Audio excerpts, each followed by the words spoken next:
이 말씀의 제목은 내가 너희에게 행한 것을 너희가 아느냐, 이런 예수님의 물음입니다.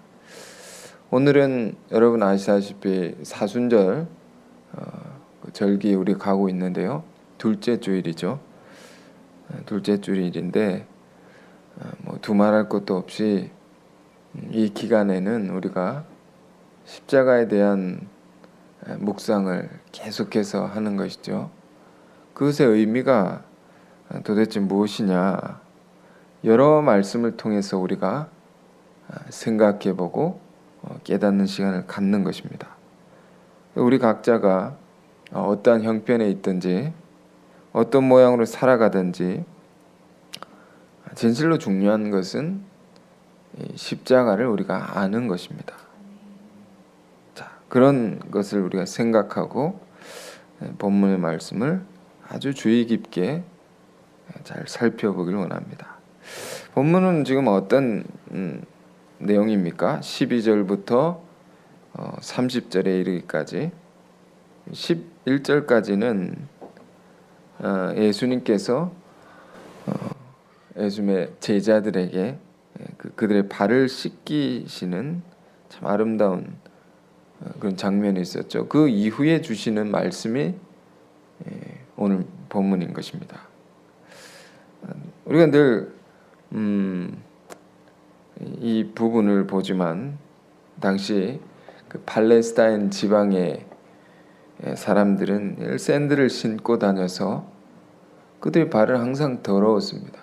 왜냐하면 그 길이 황토길이었기 때문에 먼지와 온갖 그 더러운 것들이 발 속에 이렇게 가득해질 수밖에 없는 것입니다. 그럼 그들의 발이 항상 더러웠던 것인데 집에 들어오면 발을 씻게 되는 것이죠. 근데 그 발을 자기가 씻지 않고 누가 대신 씻겨준다고 한다면 그것은 누가 하는 일이냐? 미천한 노예가 하는 것입니다. 노예만 하는 일입니다. 근데 그 일을 지금 주님께서 제자들에게 하신 것이죠. 그리고 나서 말씀하시는 것입니다. 이것을 너희가 아느냐?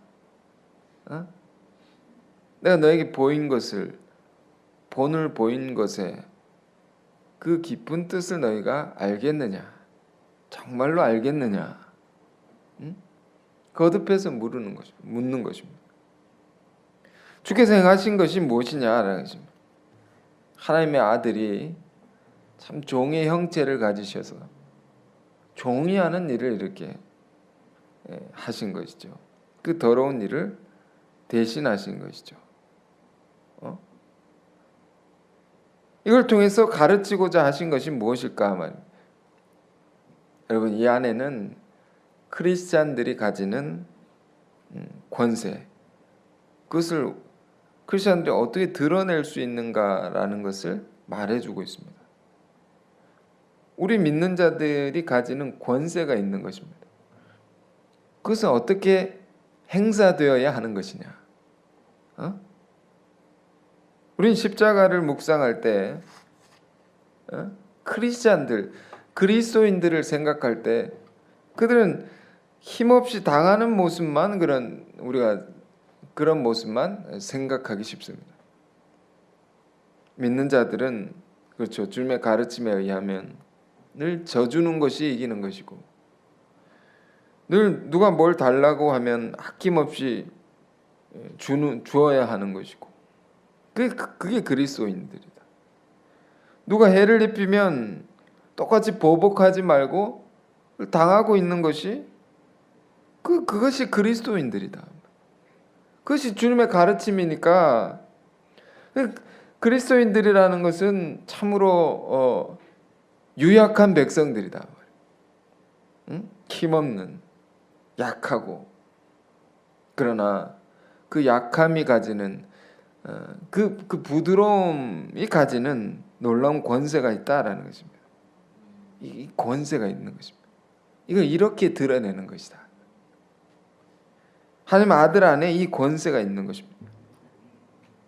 근데 이것은 결코 초라하지 않고 당당하고 담대한 것이 이 안에 있는 것입니다.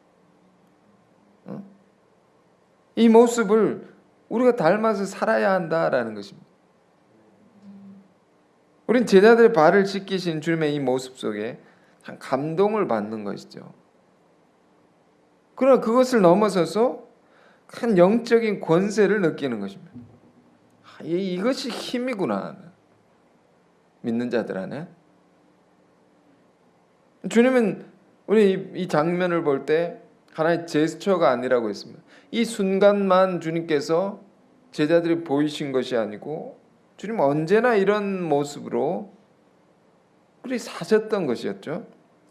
하나님과 동등되신 분이 언제나 자기를 낮추셔서 자기를 비우셨다.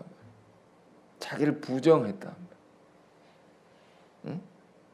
더러운 죄인들을 품으시고 놀라운 사랑으로 그들의 죄를 사해 주시고 병자들을 늘 이 같은 모습으로 치유해 주셨던 것이죠. 그 한없는 자기 낮춤과 자기 비움의 삶을 보고 빌립보서 2장에 이렇게 말했습니다. 모든 사람들이 그 이름 앞에 무릎을 꿇게 되었다 말이에요. 그 삶을 보고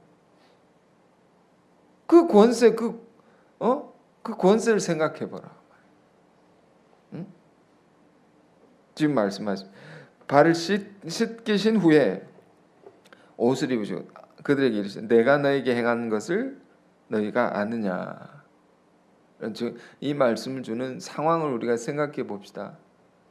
최후의 만찬이라고 했습니다. 마지막에 가르침을 주는 것입니다. 마지막입니다. 그 마지막이니까 정말 제자들이 정말 알기를 원하셨던 것입니다.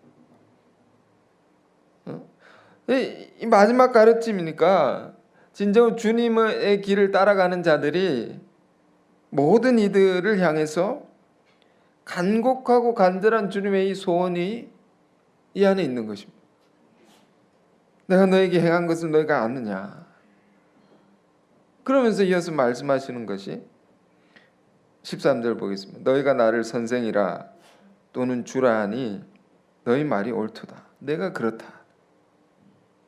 내가 너희의 주인이고 너희의 선생이죠. 선생이다. 그런데 14절 내가 주와 또는 선생이 되어 너희 발을 씻었으니 너희도 서로 발을 씻어주는 것이 옳으니라. 그 내가 이런 나인데 너에게 이렇게 했지 않느냐. 너희도 나와 같이 이렇게 해야 된다. 우리 또한 그렇습니다. 주님의 이 말씀처럼 가진 자는 가지지 못한 자를 위해서, 강한 자는 약한 자를 위해서, 높은 자는 진실로 비천한 자를 위해서 주께서 보이신 이 사랑의 모범을 따라서 살아야 된다. 그러면 그래야 하면 믿는 자들 안에 권세가 참으로 큰 권세가 드러날 뿐만 아니라 이래서 알면 참으로 아름다운 세계가 너희를 통해서 열려질 것이다. 이것이 옳으니라. 이것이 하나님 나라니라 라는 것입니다. 이것이 하나님 나라다. 15절에 내가 너에게 행한 것 같이 너희도 행하게 하려 하여 본을 보였노라. 주님은요 늘 이렇게 가르치십니다. 먼저 본을 보이시고 너희도 이렇게 해라.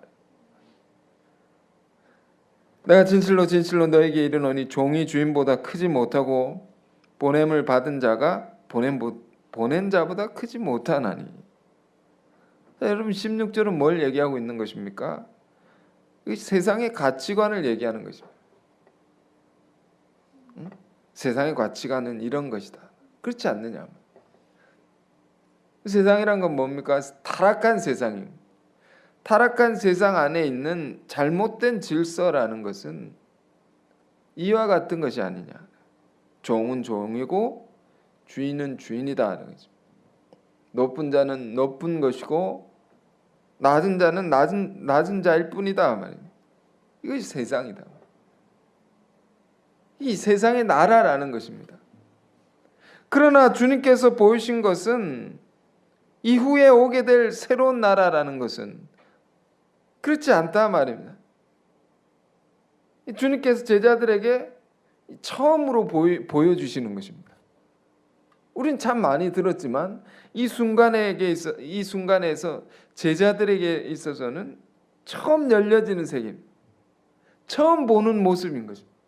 처음 듣는 가르침인 것입니다. 그것은 큰 자가 작은 자를 섬기는 것이다 말이에요. 큰 자가 종이 하는 일을 하는 것이다. 큰 자가 종이 됨으로 작은 자는 주인이 되는 것. 높은 자가 낮은 자를 섬김으로 낮은 자는 높아지는, 낮은 자는 왕이 되는 그런 세계니라 말이에요. 이것이 주님께서 이 땅에 이루고자 하셨던 세계인 것입니다. 이게 하나님 나라라는 것입니다. 이게 천국이다. 계시록에 보면요, 천년 왕국이라는 게 있습니다. 뭐 이런 저런 교리적인 논쟁을 떠나서 천년 왕국, 이런 세계라는 게 뭘까요? 계시록을 보면 무시무시한 말씀들이 기록되어 있습니다. 무시무시하다. 두려움을 갖게 되죠. 계시록을 읽으면 두려운 게 하나님 나라, 하나님의 뜻이라는 거 이렇게 반드시 이루어지고 그 뜻에 따르지 않는 자는 이렇게 심판을 받게 되고 하여튼 무시무시하단 말입니다. 그러나 결국에 열려지게 될, 결국에 이루어지게 될 아름다운 왕국이란 게 뭡니까? 그것은 이러한 세계인 것입니다. 이러한 나라라는 것입니다. 내가 높은 자가 낮은 자를 왕처럼 섬기고 내가 너를 왕으로 모시고 너는 나를 왕으로 세우죠. 그러니까 이 세계는, 이 나라는 모든 사람들이 왕인 것입니다. 모든 사람이 종일 뿐만 아니라 모든 사람이 왕인 것입니다. 뭐 서로를 높여주니까, 서로를 섬기니까 이렇게. 그러한 왕들만 가득한 아름다운 세계를 말하는 거예요. 이것이 천국이니라. 이것이 하나님 태초부터 꿈꾸셨던 그 나라, 하나님의 나라라는 거죠. 주님 제자들을 통해서 그 세계를 이루어가길 원하시는 것이죠. 또 이 말씀을 듣는 우리를 통해서 이루길 원한다. 그 나라를 우리는 이 교회라는 그리스도를 머리 삼은 이 그리스도의 몸된 공동체를 통해서 이루어가는 것입니다. 여기서 실현되어야 된다. 교회라는 게 정말 중요한 것입니다. 세상은 이러하다 말입니다. 종이 주인보다 크지 못하고 보냄받은 자가 보낸 자보다 크지 못하나니. 그러나 나의 가르침을 17절에 너희가 이것을 알고 행하면 복이 있다. 내가 너에게 가르쳐준 이것을 알아야 됩니다. 그리고 행하면 복이 있다. 그 의미를 알고 행해야 돼. 큰 자가 작은 자를 섬기는 이 복이라는 것, 이게 어디서 봤습니까? 우리 산 위에서 가르치신 그 주님의 가르침 우리는 연초부터 계속 묵상했었죠. 산상수훈의 그 복과 같은 것입니다. 천국 백성들의 복. 이 팔복의 선언이라는 것은 늘 중요한 것입니다. 많은 말씀들을 보다 보면, 묵상하다 보면 늘 이 자리로 돌아가는 거죠. 이런 세계고. 심령이 가난한 자는 복이 있나니, 마음이 온유한 자는 복이 있나니, 애통한 자는 복이 있나니, 의에 줄이고 목마른 자는 복이 있나니, 마음이 청결한 자는 복이, 의를 위해 핍박받는 자는 복. 이 복이라는 것, 이 8가지 복이죠. 이 복은 어디에 있는 것이면 주님 안에 있는 거죠. 주님 안에 다 성취된 복이죠. 그러므로 우리 신앙이 그리스도를 본받는 일, 예수를 닮는 일이라는 것은 우리 신앙의 참된 목표가 되어야 되는 것입니다. 그래서 주님 안에 있는 그 복을 우리 또한 다 받는 자들이 되어야 된다. 지금 주님께서 그걸 바라시는 것입니다. 제자들에게 너희가 이 복을 다 받기를 원한다. 그런데 받지 못하는 한 사람이 있었죠. 받지 못한 사람이 있는 것입니다. 18절 내가 너희 모두를 가리켜 말하는 것이 아니니라. 나는 내가 택한 자들이 누구인지 알미라. 모두를 가리켜 하는 말이 아니다. 자, 이 최후의 만찬 속에 주님의 이 마지막 이 귀한, 얼마나 귀한 말씀입니까? 얼마나 귀한 세계입니까? 이거를 받지 못한 사람이 있는 것입니다. 하나님 나라의 이 귀한 축복을 받지 못한 자가 있다. 이걸 이렇게 표현했습니다. 택한 자들이 누군지 알면 선택을 받지 못한 한 자가 있단 말이에요. 선택이라는 것은 뭡니까? 그 주님의 그 사랑을 받는 자입니다. 이 선택이라는 것은. 주님 선택을 받지 못한 자가 있다. 아니 선택을 하셨지만 그걸 거부한 자가 있는 것입니다. 가론 유다죠. 잘 생각해야 됩니다. 잘 봐야 돼요. 왜 그는 거부했느냐 하면 선택을 하셨는데 다 주었는데 말이에요. 여러분 우리가 정말로 알고 살아야 될 것은 하나님은 항상 우리를 먼저 선택하십니다. 우리 주님을 선택하기 전에 먼저 우리를 선택하셨다. 이것이 신앙의 깊은 이 사도들의 깊은 고백이었죠. 내가 주를 알기 전에 주님이 나를 먼저 아셨나이다. 내가 주를 택한 것이 주께서 나를 먼저 택하셨나이다. 먼저 사랑으로 우리를 부르십니다. 먼저 항상 무조건 은총으로 우리에게 베푸시는 것입니다. 그러나 항상 어떤 일이 있으면 그 은총을 그 사랑을 받는 자가 있지만 받지 못하는 자가 있단 말이에요. 유다가 그런 자입니다. 주님의 이 낮아짐과 이 섬김과 비움의 이 귀한 세계가 주께서 보이신 모든 삶이라는 것이 나를 향한 주님의 사랑이었다라는 것을, 이것이 늘 그가 넘치도록 받아왔던 과분한 그 주님의 은총이었다는 것을 유다는 알지 못했고 받지 않았다. 그리고 어떻게 됩니까? 주님의 사랑을 받지 않는 자는 이렇게 되는 것입니다. 내 떡을 먹는 자가 내게 발꿈치를 들었다 한 성경을 응하게 하려는 것이. 이렇게 이것은요 시편 41편에 있는 구절을 예수님께서 인용하셔서 말씀하신 것입니다. 이 다윗의 경험을 다윗이 시로 표현한 것인데요. 발꿈치를 들었다라는 것은 이 배반을 상징하는 말입니다. 같이 식탁에서 떡을 나누며 즐겁게 교제했는데 그렇게 교제하던 자가 발꿈치를 들고 나가는 것입니다. 왜? 나를 공격하려고, 배반하려고. 이것이 다윗 안에 있었던 경험이었습니다. 예수님은 그 시편의 말씀이 유다가 이렇게 배반하게 된 것은 그 시편의 말씀이 응하게 하려는 것이다. 성취되게 하려는 것이다. 이게 무슨 말입니까? 그 말씀이 오늘날 일어나게 하는 것이다. 주님 안에는 뭐가 있습니까? 이 비극적인 일, 이 상상할 수 없는 일, 그 많은 사랑을 받은 자가 주를 배반하게 되는 이러한 일까지도 예수님 안에는 하나님의 전적인 통치 가운데 있는 일이다.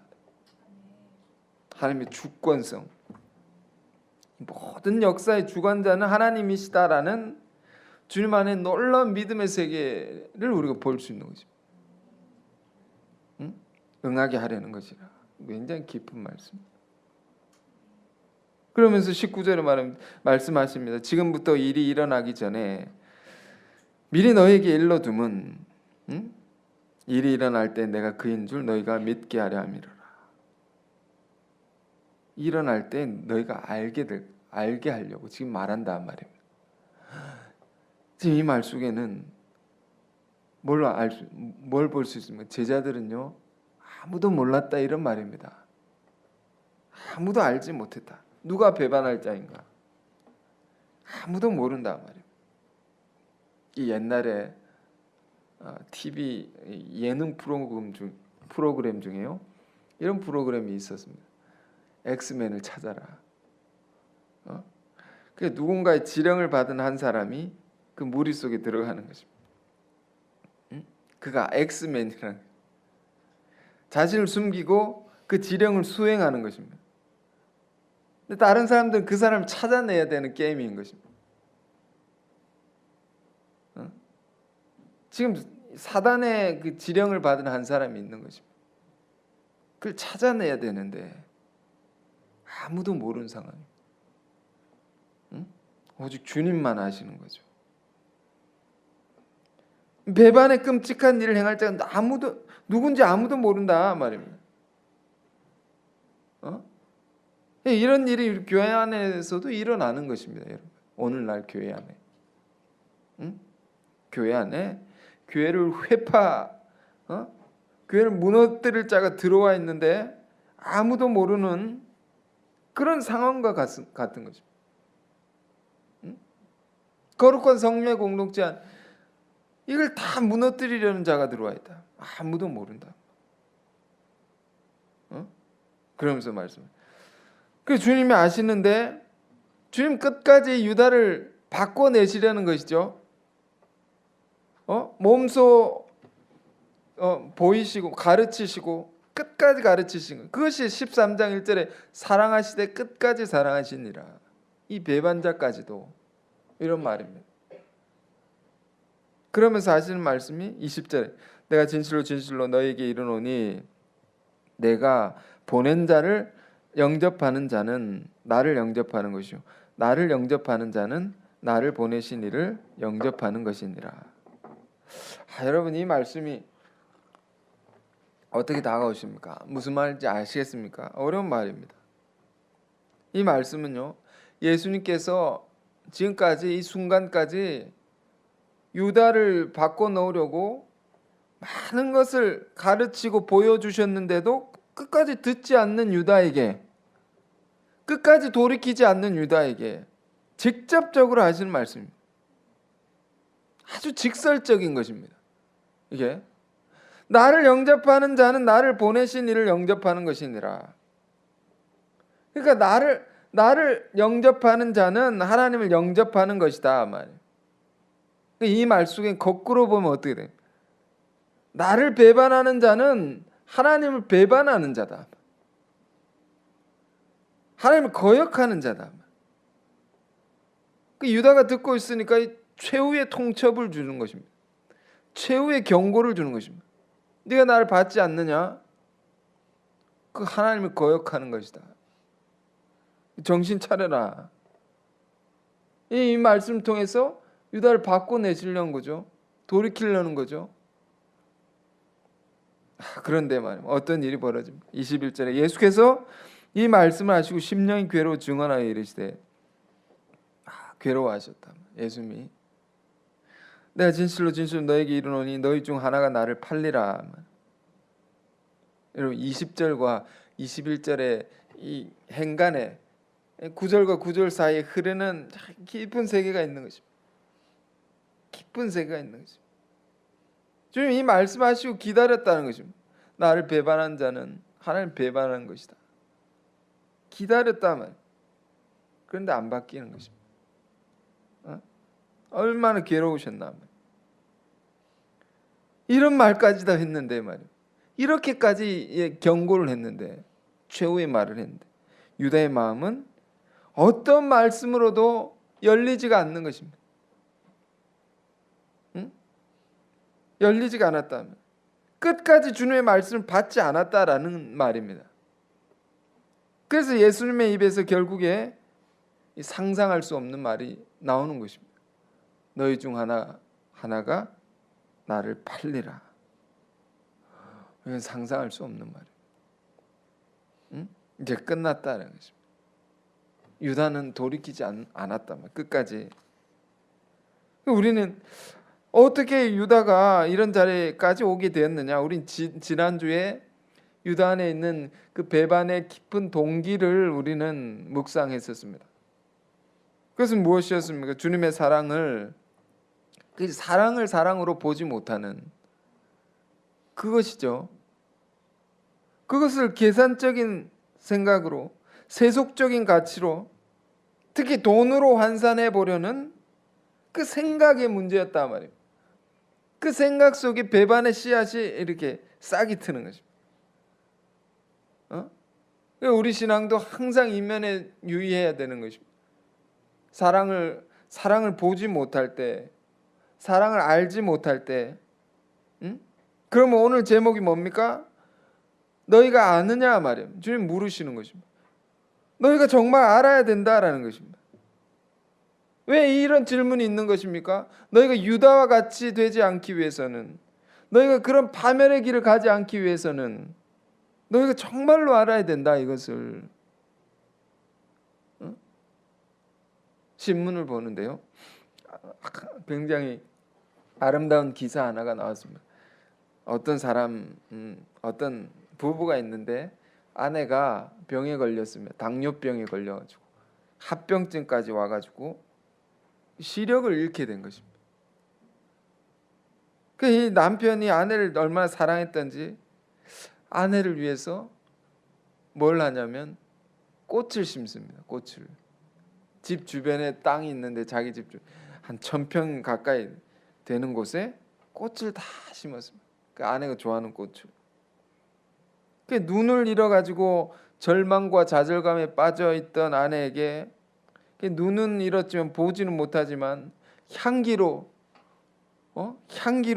이렇게 맞게 해줘야 되겠다 해서 열심히 심은 것입니다. 집 주변을 그 아름다운 꽃들을 쫙 심어가지고 온 땅에 가득하게, 그걸 통해서 많은 사람들이 그곳을 찾아오게 되고, 이 아내도 그 어둠을, 자기 안에 있는 시력을 잃어서 자기 안에 있는 절망과 슬픔과 이런 어둠을 다 극복하고 밝아지게 됐다. 이런 아름다운 이야기입니다. 이 사랑의 이야기죠. 사랑의 이야기입니다. 그걸 보는데 유다가 이걸 봤더라면 뭐라고 생각했을까? 뭐라고 말했을까? 무슨 돈도 안 되는 거, 그 안 되는 고생을 왜 하느냐 말이에요. 그 꽃과 땅을 다 팔아가지고 딴 걸 하지. 댓글 속에 말이에요, 수많은 유다들이 있는 것입니다. 유다들이 있다. 그 생각이라는 게 나타나죠. 생각이라는 게 무서운 것이죠, 여러분. 생각은 꼭 행동으로 발전되는 거죠. 생각은 행동으로 발전되기 때문에 그 생각을 고치지 않으면 안 되는 거죠. 지금 유다 안에 잘못된 생각으로 가득 차 있는 것입니다. 그 어떤 아름다운 주님의 가르침과 권면에도 들리지가 않는 것입니다. 듣지 않는단 말입니다. 이런 무서운 말씀까지, 네가 하나님을 거역하지 말라 말이에요. 네가 하나님을 배반하겠느냐, 이런 무서운 경고에도 마음이 닫혀 있는 것입니다.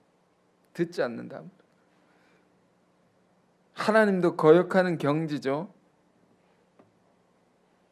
우리도 하나님 말씀을 받을 때 참 이럴 수도 있습니다. 우리도 유다일 수 있습니다. 하나님 말씀은 늘 우리에게 선포가 되는 것입니다. 늘 우리에게 들리는 것입니다. 그것은 마음으로 받지 않을 때, 영접하지 않을 때 말이에요, 이와 같이 될 수 있는 거죠. 귀가 있어도 듣지 못하며, 말씀 들어도 순종하지 못하는, 끝까지 순종하지 않는 이 지독한 고집이라고 하죠. 로마서에 회개치 않는 마음, 회개치 않는 고집, 완고한 마음이라죠. 바꾸지 않는다 말입니다. 이런 모습이 우리 안에 있지 않은가 우리가 봐야 되는 것입니다. 봐야 되는, 이걸 보면서 주님의 말씀을 잘 듣는 것이 얼마나 중요한가, 이 말씀 듣지 않았단 말입니다. 유다는 끝까지. 그 너희 중 하나 나를 팔리라 하니까 이 제자들이 어떻게 했으면 깜짝 놀라는 거죠. 22절에 제자들이 서로 보며 누구에게 대하여 말씀하는지 의심하다. 누구냐 서로 의심하면서 눈빛 교환하면서. 예수의 제자 중 하나, 곧 그가 사랑하시는 자가 요한입니다. 요한 사랑의 요한 제자거든요. 자기를 얘기하는 것입니다. 자기 글을 쓰는데 사랑하시는 자가 예수의 품에 의지하여 누웠는지라. 시몬 베드로가 머리짓을 하여 말하되 말씀하신 자가 누구인지 말하라. 베드로가 얼마나 궁금했겠습니까? 너무 알고 싶었던 거죠. 요한에게 묻는 것입니다. 머리짓을, 야 누구냐? 또 예수님 옆에 있잖아. 누군 것 같으냐? 응? 머리짓으로 묻죠. 그 요한도 모르겠거든요. 그러니까 묻는 것입니다. 예수님께서. 그가 예수의 가슴에 그대로 의지하여 말해, 주여 누구니까? 주님 누굽니까? 아주 이 팽팽한 긴장감이 있습니다. 이 만찬 속에 예수께서 대답하시되 내가 떡 한 조각을 적시어다가 주는 자가 그니라. 곧 한 조각을 적셔서 시몬의 아들 유다에게 주시니 조각을 받은 후 곧 사탄이 그 속에 들어간지라.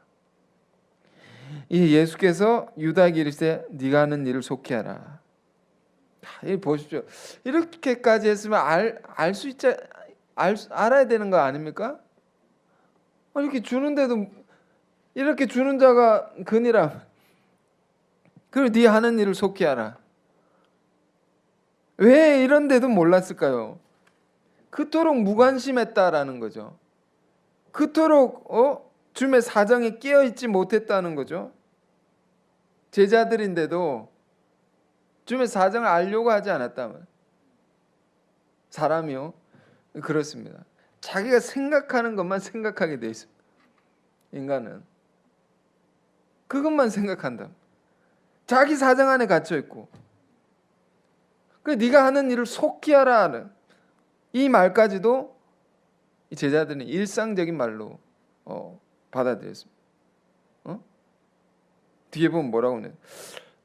이 말씀 무슨 뜻으로 하셨는지 그 앉은 자 중 아는 자가 없고 어떤 이들은 유다가 돈깨를 맡았으므로 명절에 우리가 쓸 물건을 사라 하시는지 가난한 자들에 뭘 주라 하시는 줄로 생각하더라. 유다가 살림을 맡았던 사람이었기 때문에 너 할 일 빨리 하라고, 너 그거 할 일 그거 이렇게 들었다라는 것입니다. 그 앉은 자 중에 아는 자가 없고, 주님 말씀이 무슨 뜻으로 하는 것이 아는 자가 없다 말입니다. 이것은요, 이게 요한의 복음이 아닙니까? 요한의 복음서. 요한 안에 있는, 자기 안에 있는 부끄러운 고백일지 모릅니다. 자기 안에 있는 슬픈 고백일지 모릅니다.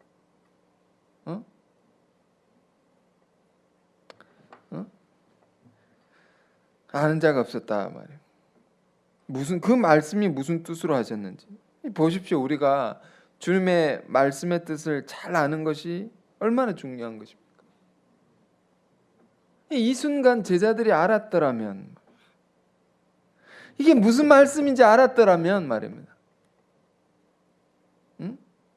주님의 그 참혹한 죽음과 그 비극이라는 것은 일어났을까 말입니다. 이런 깊은 안타까움과 후회의 눈물로 요한은 나중에 이걸 기록한 것입니다. 하나님 주님의 말씀을 잘 들어야 된다는 것입니다. 그러므로 우리가 주님의 말씀의 그 뜻을 잘 알기 위해서 우리는 정말 쉬지 말고 기도해야 하는 것이고, 우리는 정말로 늘 깨어있는 자가 되어야 하는 것이고, 무엇보다 우리의 마음이 유다와 같이 강팍하지 않고 완고하지 않고 마음이 부드러워져서 가난해져서 겸손해져서 주의 말씀을 삼가들어야 되는, 주의 깊게 들어야, 이게 얼마나 중요한가라는 것을 우리는 이 말씀을 통해서 알 수 있는 것입니다. 그리고 30절 유다가 그 조각을 받고 나가니 밤이러라. 밤이 되었다. 낮이냐 밤이냐 그런 얘기가 아니죠. 이제 유다는 주님의 그 사랑을 알지 못했고 결국 마지막 최후의 권면까지 받지 않았고 주님이 떼어주신 떡을 받고 주님을 팔러 나갔다.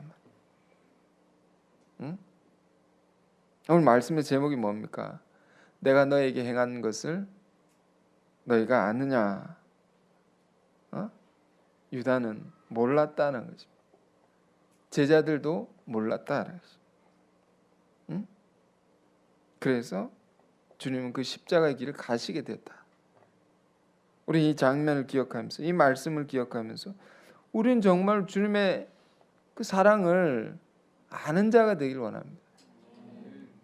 우린 그 주님의 말씀을 잘 깨어서 주의 깊게 듣는 자가 되고 주님의 그 아름다운 모범을 따라서 삶의 모범을 따라서 주께서 하신 것 같이 그리 살아갈 수 있는 우리가 되길 바랍니다.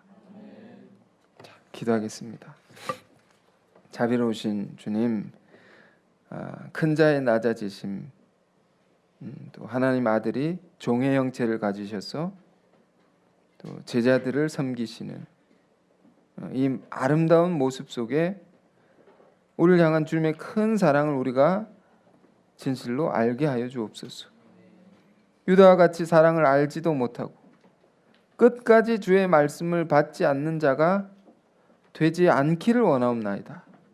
우리 마음이 진실로 온유하고 겸손해져서 진실 주님의 마음 품게 하셔서 언제나 주님의 말씀의 의미를, 주님의 가르침의 참된 의미를, 그 십자가의 의미를 잘 깨달아 아는 자들이 되게 하여 주옵소서. 그리하여서 주님이 우리에게 바라시는 바 그 아름다운 하나님의 나라를 이루어가는 우리 모두가 되게 하여 주옵소서. 예수 그리스도 이름으로 기도했습니다. 아멘.